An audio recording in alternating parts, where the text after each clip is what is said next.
For the first time in nearly 3 weeks, Transportation Secretary Pete Buttigieg finally arriving in East Palestine, Ohio, earlier touring the site of that toxic train accident. How was he received? Our next guest is already there. Fox News contributor, former Democratic Congresswoman who ran for president, Tulsi Gabbard, live in Palestine, Ohio.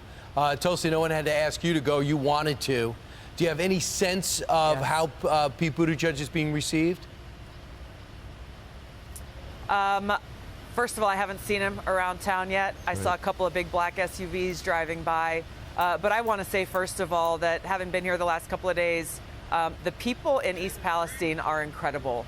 With all of the adversity and challenges and very real concerns and fears they have, this community has come together. The surrounding towns have come together to support them, and their resilience and strength in the face of these challenges, not only with the disaster here, but the fact that it took 3 weeks for the Secretary of Transportation to come and see them. They are feeling like they have been forgotten, left behind, and begging for help. It points to the bigger problem that I see here is how the people here in East Palestine and other communities across the country are really viewed by those in the Biden administration as though there's some kind of annoyance or, okay, gosh, Secretary Buttigieg, finally, okay, I've got to go now because people are complaining that I didn't show up.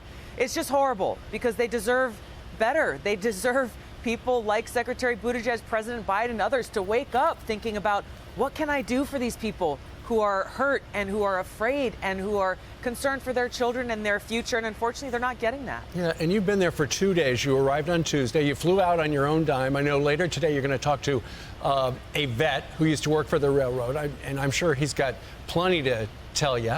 But you also have spoken to so many people there who, you know, they don't trust the government when it comes to the testing of the water and the air, and they don't trust them because after that controlled burn, they just pretty much, as soon as it was cold, they put more dirt on it and opened up the railroad again. I mean, talk about priorities. That's exactly right. What was important, opening the railroad or making sure people aren't going to die of cancer in 10 years? You can understand, Steve, the frustration and anger that people feel here for that very reason is that their health and well-being, the safety of themselves, their kids and their families did not appear to be at the forefront. The priority was getting those trains running again rather than making sure that this place is actually safe. It is absolutely understandable why they're not trusting the EPA director and others who are telling them, trust the science, trust the data, trust us, it's safe. We're going to pop in and drink a glass of water and then leave. Meanwhile, they're wondering, hey, what happens when our kids are drinking this water every day for the next several years? Are there going to be long-term implications for the things that they may not even be testing for? We've got some experience of this in Hawaii. We had a major fuel leakage that impacted the water of a lot of military families in Hawaii. They were told, don't worry, nothing to see here.